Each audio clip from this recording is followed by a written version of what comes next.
Steph Curry started this road trip getting MVP chance in Orlando. He finishes the road trip getting MVP chance in Brooklyn, all the way across the country. 40 points for Curry, and we got a little Batman and Robin forming with Jimmy Butler. A 4-1 road trip.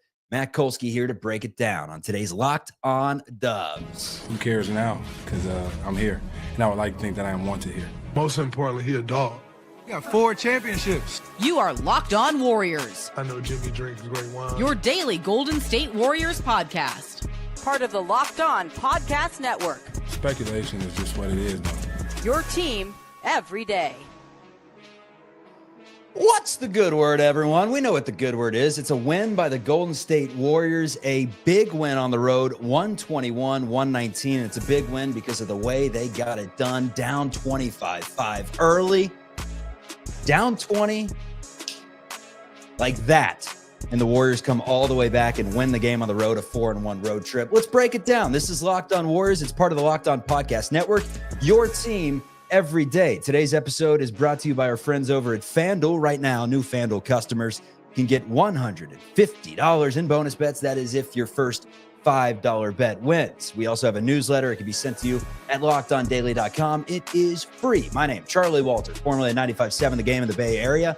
I was a talk show host for the flagship station. Also covered the team for television. CBS News Bay Area, KPIX. Saw him win a title in 21-22. And now the host of Locked On Warriors, hoping to see the Warriors win a championship this year. Now 10-1 with Jimmy Butler on the floor. Matt Kolsky rejoins the program. Is this the first time I've talked to you on this road trip, or did we do Orlando together? It's been a minute, man. How we feeling?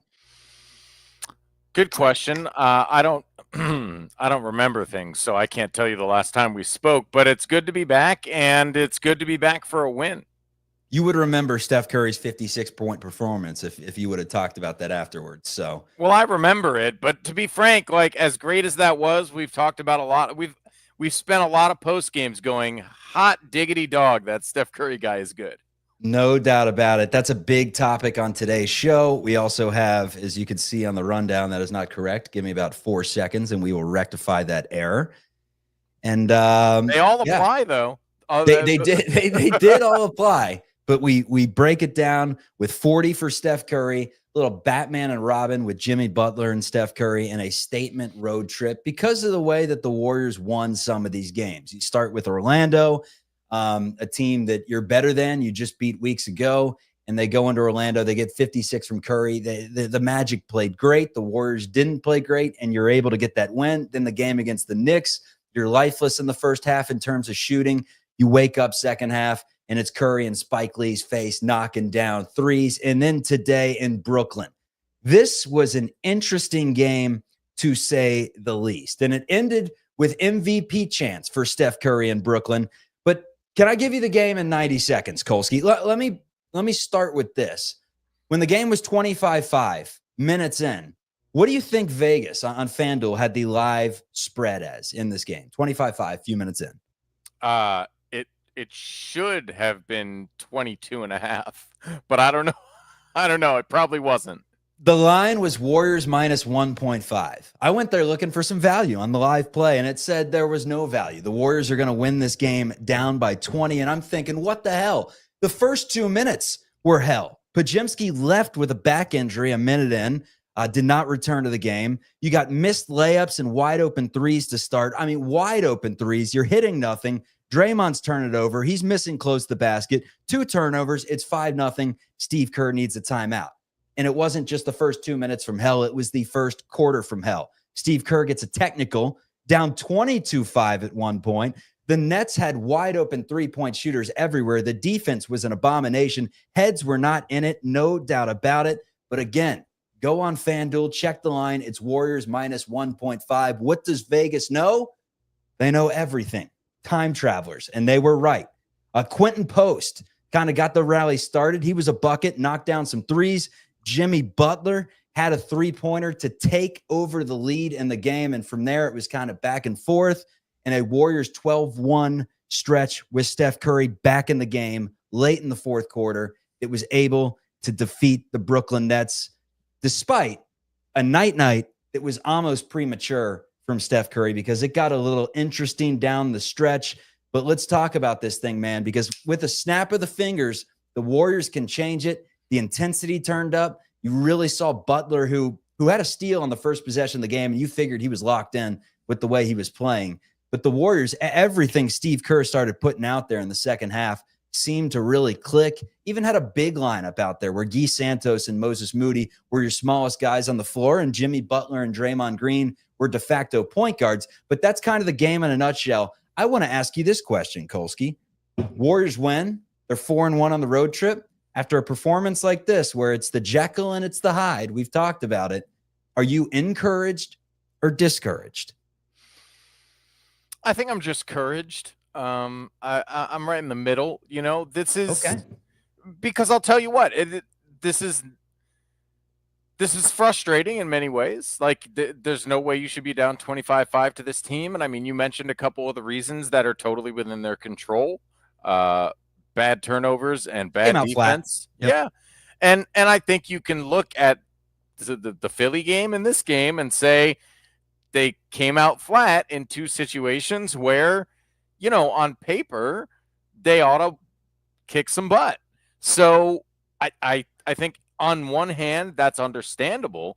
On the other hand, you need every single one of these, right? And there's a lot of this level of game the rest of the way, right? You can't start spotting the Atlantas and Torontos of the world 15, 20 extra points in the first quarter, because eventually it's going to happen like it did in Philly, and it's going to bite you in the butt. So, look, you mentioned the live line, right?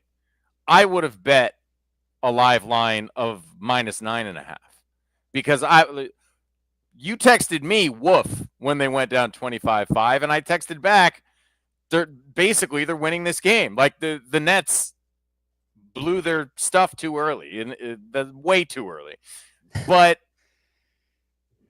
nevertheless, I would have bet at that moment. I think we have ad reads for that, but go ahead. Yeah, I would have bet at that moment that the Warriors would win by double digits, and they should have won by double digits. But there are a couple of, you know, tough shots in the fourth by the Nets away from letting it slip away. And if they come out locked in from tip, they're up 25 in the fourth quarter, and there's no chance of it slipping away after Steph Curry does his night-night. You know what I mean? So, look, mistakes have been made, but you get a win, and that's what counts. I'll still say, in the long run, for the next 19 games as you finish out this regular season, one thing they absolutely need to get a handle on is coming out flat against, let's call them uninspiring opponents, because there's plenty of uninspiring opponents, and you need W's on all of those nights. So much for home court advantage, man, right? I mean, that was a very pro Warriors crowd by the end of it. Electrified to see Steph. Felt like an LA football game. It did. It did. a lot. I saw some orange Curry jerseys there. I saw some San Francisco Giants hats in the crowd. You know, I forget who it was. Bay Area crowd. Well, one of the beat writers made this point recently in an interview that I heard, but like they only make the one trip to every East Coast city. So what ends up happening is every Steph fan from like 100-mile radius comes to that game, and they've all been getting the jerseys for 15 years, right? So that's every different Warrior jersey in a number 30 you get to see in these East Coast stadiums. It's a cornucopia of various Warrior jersey eras. Yeah, probably over 2.5 on the amount of Davidson jerseys in the crowd too. Yeah, totally. Rightfully so, dude. Steph Curry has been playing incredible basketball. Forget just this road trip. Since the Jimmy Butler acquisition, whether it's a placebo effect and it's just Curry feeling like he's 25 again, I don't know, but he's playing extremely, I mean, the only word you could say is confident and unselfish. Those are the two words that go with him right now, because he's making the right plays and he's making a whole lot of shots. I mean, the numbers, I wrote this down over the course of his over this road trip. Going into halftime, and I kind of buried the lead with the shot. But Steph Curry was 29 of 56 from 3 on this road trip going into halftime, and to bury that 29-3, it was a turnaround fadeaway 35-footer with 2 defenders on him. It was just a ridiculous, unstoppable human cheat code type play. I listened to the Iron Eagle call, and it was, oh, Curry's a human cheat code. It's incredible, man. I mean, all you can do as a Warriors fan, win or lose, soak this thing up, because you are watching one of the most entertaining showmen in any sport in the history of sports. I mean, it's incredible. As somebody who grew up going to not only the United Center, but Chicago Stadium to watch Michael Jordan, like, I can't emphasize that last point you made enough. Who knows what's going to happen for the next 2 or 3 years or 4, however many years Steph Curry sticks around for. Or 30 in your case with the Bulls. I don't know if you'll win another title, but I do know that you will not have another Steph Curry in your lifetime.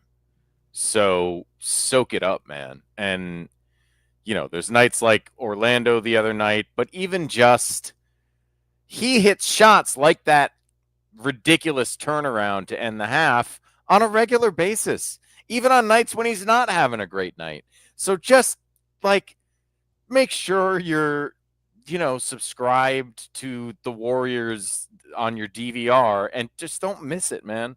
Just enjoy this while it's still here, because he is a true all-timer. He's a treat. He's an unquestioned top 15 of all time. I have him in the top 10, and I don't think top 5 is out of the question. So just enjoy this. You're going to miss it when it's gone. That's the old saying in life. Yeah. You don't realize how much you're going to miss something, even when that something is average, until it's gone. And Steph Curry, anything but average. This last month, he's been playing like an all-NBA player. No doubt about it. Aging like a fine wine. We're going to get into that and the Jimmy Butler connection that they have. We're also going to recap some more of this game and discuss how big of a statement road trip this was. That's all coming up on Locked On Warriors. Please hit that like button. Hit that subscribe button. If you're listening on the audio podcast, go ahead and leave a positive review. And if you left a 1-star back in the day, years ago, Kolsky and myself and Kylan, and we weren't on this show. So go ahead and change it to at least a 2. Thank you very much. We'll be right back. And most importantly, he a dog. We need more dogs. All right, let's talk about basketball season heating up, and there's no better way to get in on this action than with Prizepicks. It is the best place for daily fantasy sports. With Prizepicks, you just pick more or less on 2-player projections for a shot to win up to 100. Forget that, 1,000 times your cash. It's easy to use. It's available in over 30 states and lets you mix and match projections across different sports. You build lineups.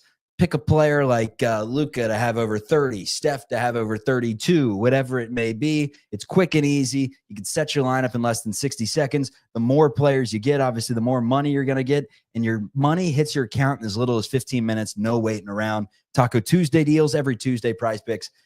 Discounts, select player projections up to 25%. It gives you some more value to your lineup. So download the app today. Use code LOCKEDONNBA to get $50 instantly after you play your first $5 lineup. That's code LOCKEDONNBA for $50 instantly after you play your first $5 lineup. Prizepicks, run your game. Let's get back to the show. Destroy Jimmy and Domino's. I know Jimmy drinks great wine. All right. Let's kind of finish the talking points from today's game, because we mentioned the 25-5 start. It was ugly, no doubt about it. We mentioned how the Warriors get back into it. And one of the reasons they got back into it was just a little bit of fire from their bench unit. Not necessarily their bench unit, but everyone not named Steph Curry. It starts with Quinton Post. The guy is a bucket. He has a 3 to cut it to 17. Warriors were down by as much as 22. Butler follows with a bucket. A timeout's called. Post is in the He's going to the bench with the broadcast cameras on him. He's fired up. He's hitting his chest. He's talking some smack. You blink, next thing you know it, you're down 10 points. And the key to that stretch was those non-Steph minutes. It was huge. Final minutes of the first half, Curry has multiple threes. Curry, a transition dime to Jimmy for a slam. The game was down to 6. And you know that viral meme, what we're all thinking in that moment, I think I got my swagger back. Steph then goes from 45 feet. We talked about the fadeaway. By the way, the guy from Detroit that did the swagger back, much better. Curry had 16 in the first half. It was within 5 at half. Second half, give me your breakdown on how you thought the Warriors played, because they kind of took control of the game, it felt like. Like once Jimmy Butler hit that 3, Warriors go up 3. You assume at that point, all right, there's a lot of time on the clock. The only thing the Warriors are going to do is add to this lead. They let the Nets hang around until literally the last 20 seconds. What was it about the Warriors play that didn't allow them to just step on the gas completely and just kill the Brooklyn Nets, who are not really good, 17 wins on the season? Well, listen, I mean, I think they stepped on the gas pretty well, actually, and then they were up 10 with like 50 seconds left, right? I mean, what really made this a close game was a couple of really boneheaded plays that the night was appropriate. And then they almost undid it with it was disaster. It was very appropriate because they went to sleep at that moment. They said it's over, and it wasn't. Right. And I, in a way, it mirrors the start of the game, right? When I think you walk into a building where, as the Warriors broadcast said in their, pregame fanfare, just watch out for the guys named Cam, and you'll be pretty good. Like, you feel pretty confident going into that game, especially the way you just played in Madison Square Garden on the back half of a back-to-back, right? And they just came out like dud, and they finished like a dud. But luckily, they're better enough than the Brooklyn Nets that it doesn't end up mattering. I thought largely in the second half, it was pretty good stuff. To your point, Jimmy Butler's ability to control the game in one way or another, whether he's scoring or not, and tonight certainly was one of his better scoring efforts. And give the people the stats. Give the people the stats. I mean, he was 10 for 10 from the line. He finishes the night with 25 points, 7 of 13 from the field, hit his only 3-point attempt, which is encouraging. And to me, what's most encouraging really was the level of aggression to get his own shot tonight. I thought it was by far the most aggressive he's been to get his own shot, certainly over the last couple weeks. So that's encouraging. He's getting more and more comfortable. He's going to get more comfortable asserting himself. And by the time the playoffs get here, again, if everyone's healthy, I'm still feeling really good about what they've got in place. But again, there is not margin for error. Like, they look, this is a spot where if they really play great, they've got a real shot at the 5th seed, I believe. And if they slip at all, they got a real shot at the 9th seed. So it's a 7. 9's going to be tough. I mean, all it takes is a blip is the thing, even if it's just 7, that's a huge difference, obviously, between that first play-in spot and a first-round playoff series. But like, nothing is guaranteed for this team. So what I would like to see more consistently is a level of urgency at tip-off.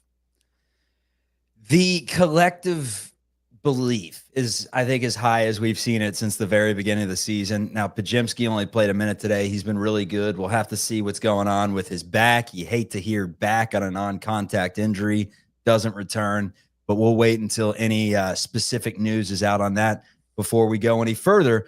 But in terms of just players stepping up, because we've seen in previous games, Buddy Hield has been one of those guys that's really flipped the game with his shooting. Not today. 0 of 8. Oh, he almost did.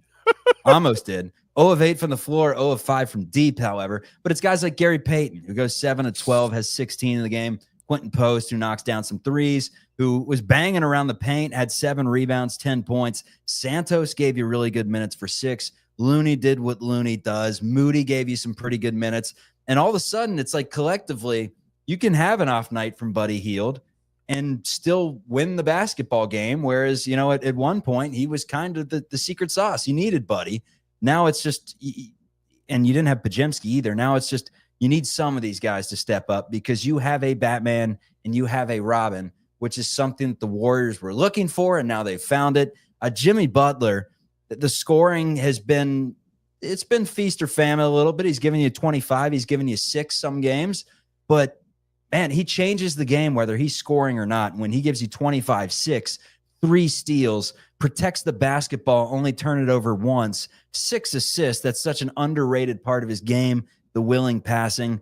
7 of 13, then gets the free throw line, 10 for 10. I mean, you factor that in with Steph Curry, and Butler's already talked about what a game changer it is being on the same floor with Curry and how he opens up shots close to the basket and allows him to really go to work. It's been a match made in heaven, man. It's been truly, truly a game changer for this basketball team that seemed like they were playing at best.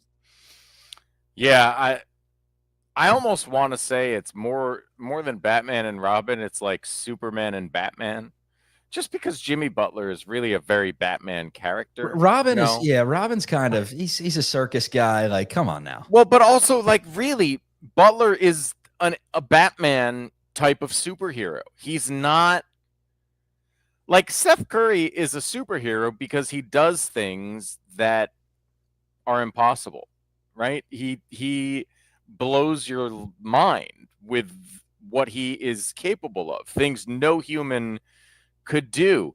Butler's not like that. If he has any superpower, it's his will, right? It's very Batman. He doesn't jump higher than you or run faster than you or handle better than you. He just wants it more than you, and this is the most underrated part of Jimmy's game. Not the want to, everybody knows about that. Not the toughness, everybody knows about that. Not even the passing, because smart basketball fans know about that. He's really a basketball genius. I mean, he sees the game at a LeBron level. Now, he's not the talent of LeBron, right? I'm not comparing those guys as players, but that's the level of IQ. And I think that's also the level of IQ you're dealing with in Draymond, and Steph's not too shabby himself. So that, I think, is why the fit has looked so seamless, is that you just have 3 of the smartest and most unselfish star players that have ever existed in the NBA. It really, when it's going and when they're all locked in, it's a joy to watch. Yeah, and there were times where, especially when Post was on the floor, man, because he's a good passer too, the movement was incredible. The way that he helped space the floor and some of the looks that he gets, and you saw it later in the game, they collapsed quickly on Post, and he just swung it, extra pass. Curry's in the corner for a wide open 3. Before that pass, I mean, they give Post wide open looks on the trail, or whether it's pick and pop. He's seemingly, and granted, he's 7 feet, so anything's pretty much a good look if whoever's coming at you is 6'4". But man, he gets good look after good look. When are they going to guard this guy? He's got a stroke. I mean, they'll guard him when Steph Curry retires, and that's the thing. This is probably, we'll save the long form on this for the offseason, but I think Quinton Post is your starting center next year. And I think you're pretty excited about, Steph. The possibilities are fascinating because Jimmy and Draymond are obviously here. Kaminga may or may not be here. Like, all the different ways it can look. It's fascinating. Quinton Post, to me, looks like a guy who is going to be a starting level NBA player for a decade. Like, he can really play. I am shocked by how high level he looks at this point, given what we saw from him leading up to the season. Yeah, it just looked like someone that had played a long time in college, was used to the speed of that game, and immediately says, oh, this is a little bit quick. His hands were moving a little faster than his brain, and smart basketball players figure that out pretty quickly, and Post has been integrated very nicely. Again, a double-digit performance for Post. And we've been talking a lot about Miles Turner. That's a name that would fit in with the Warriors. You don't really need a Miles Turner going into next year anymore because Post kind of gives you what you wanted from Turner, and that was the ability to stretch the floor with a 5. Yeah, I tell you what, I don't know exactly what the contract situation they signed him to. And my guess is they gave it was a 2-year deal, but I would consider locking him up for longer because he's, minimum dollars right now, and a guy who's that big and moves pretty well defensively and can shoot it like that. They don't grow on trees. He can make some money in this league. No doubt about it. Let's continue the conversation. You mentioned Jonathan Kaminga. When are we going to see JK back in a Warriors uniform? It has been a long time. Warriors fans ready to see him step onto the court. We're also going to tee up the next ball game, the Detroit Pistons. That's coming up on Locked On Dub. Forget that. We champs. Why are you starting with that question? We got 4 championships. When the game tips off, the NBA action's just getting started. There's no better place to get in on that action than with FanDuel. It's America's #1 sports book. And with FanDuel, you can place live bets throughout the game. So even if today you turn on the game, you don't have any action on the Warriors, you see they're down 25-5, all of a sudden you go to the app and you see they're 1.5-point favorites. Of course you're going to hammer the Warriors. Of course you're going to get in that comeback. I love using the live betting feature because it always keeps the game exciting. Plus, the app is easy to use. And when you win, you get paid instantly. Right now, new FanDuel customers can get $150 in bonus bets if your first $5 bet wins. Just visit FanDuel.com to join today. That's FanDuel.com for your shot at $150 in bonus bets. Make every moment more with FanDuel. It's the official sports betting partner of the NBA. Very, very, very happy that I'm not getting suspended no more.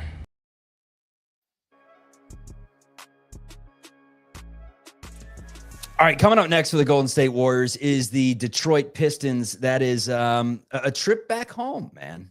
It's about time. Well, 5 days away from home. That started with the Orlando Magic. The only loss in the stretch was the 76ers. You played one team with a winning record, the third best team in the East, the New York Knicks, but you found different ways to get the wins, and you got all those wins without Jonathan Kaminga. We originally heard that Kaminga was likely to return in the middle of the road trip against the Charlotte Hornets. Then it sounded more like potentially against the Detroit Pistons. We don't know at this point. What are your expectations on when Kaminga is going to return and how he's going to look when he's back? I think it'll absolutely be in the next 2 games. I mean, I hope it's Saturday, but I think Monday at the absolute latest. I think you want to get him at least 1 game in before this. Look, I've been really spending too much time staring at the Warriors' last 19 games. Okay, and it's largely a very soft landing, but there are 2 4-game stretches that I think, as long as they take care of business against the bad teams, those 2 4-game stretches will determine the season. One of them starts a week from tonight, and it goes Sacramento, the Knicks, the Nuggets, and the Bucks. Those 4 in a row, right? That's tough. Those teams are all playoff teams. Then later you get a stretch of Memphis, Lakers, Nuggets, Rockets. Again, 4 playoff teams beyond the fact that Houston, you got to beat if you want any chance at taking their seeding spot, right?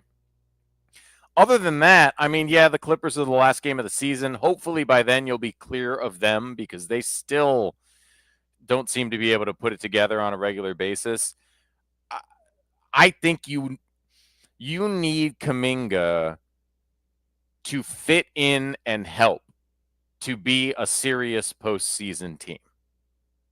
Like this team right now, no one's going to be excited about facing them in the postseason, right? But they're not a serious postseason team to me without some extra boost of athleticism, scoring, all the things that Kaminga is capable of bringing to this team. And I think you see it on nights like tonight. I mean, if Kaminga's out there for the first 5 minutes, right, instead of, who came in when Pajemski went out? Peyton?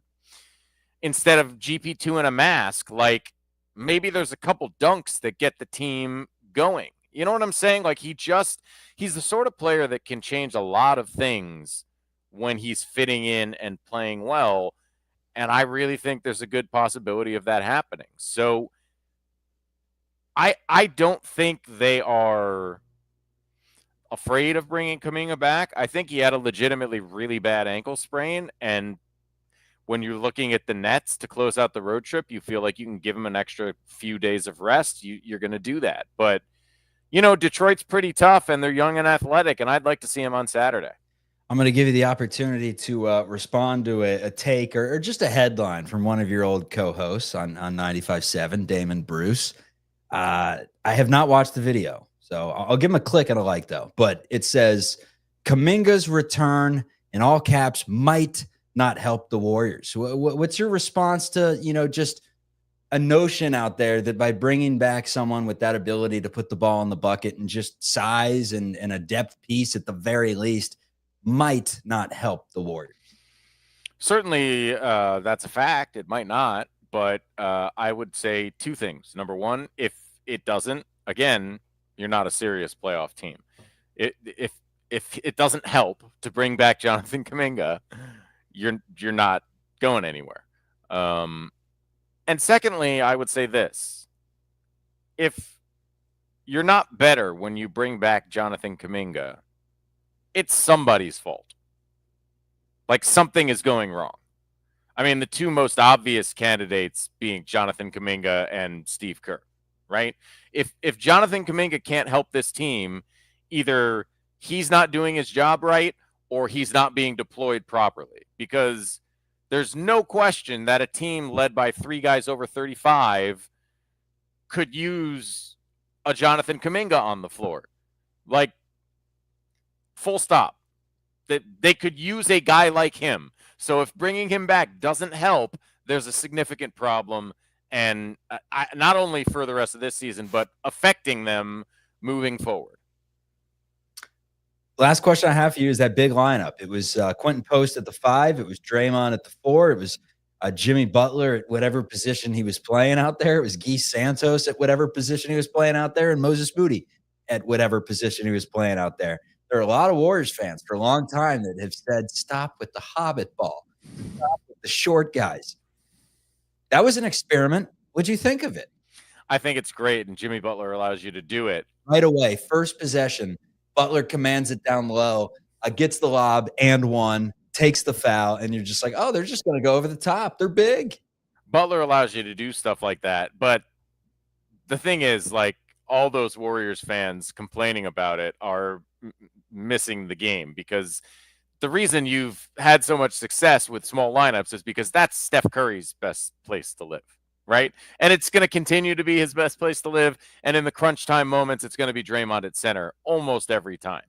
That said, the change of pace that Jimmy Butler allows you to bring with those big lineups is exciting. He can play 2 through 4 for sure, and maybe a little point guard if you need him to. So you can go really big, especially now that Post is out there doing his thing. And that gives the Warriors a change of pace that they haven't had in a long time. You remember there was about a 3-month period, it felt like, where the Warriors could not put together a winning streak. 3 games seemed like an impossibility. Well, they start out this road trip capping off a 5-game winning streak. They lose to the 76ers, and immediately they start up another 3-game winning streak. Again, just the one loss against Dallas all the way back on the 12th of February. Nearly a month they've gone without losing when Jimmy Butler's on the floor, and he's only missed 1 game. So that's the power of what he's brought to the table. And I have a good feeling, my friend, that we are going to be doing some 7-game series, which is great for the content, obviously, great for growing the community. Nearing 17,000 Golden State Warriors subscribers, by the way. Now's the time to tell you to join the program wherever is convenient for you, whether it's YouTube, whether it's the audio podcast, whether it's podcasts on YouTube, whether it's just Google searching us and finding us, or that free daily newsletter at lockedondaily.com. I'm also on TikTok at It's Charlie Walter. I never thought I'd be a TikTok guy, but the algorithm loves me for whatever reason and shoots it to a lot of people. And we got things to say about the Warriors. So the more people we could shoot it to, that's what we're going to do. The 30 views that we get on Instagram, it's not going so well. So you can follow us there too. Shameless plug. Locked On Warriors, Matt Kolsky, Chuck Walter. Peace, everyone. Warriors win. It's not just the algorithm.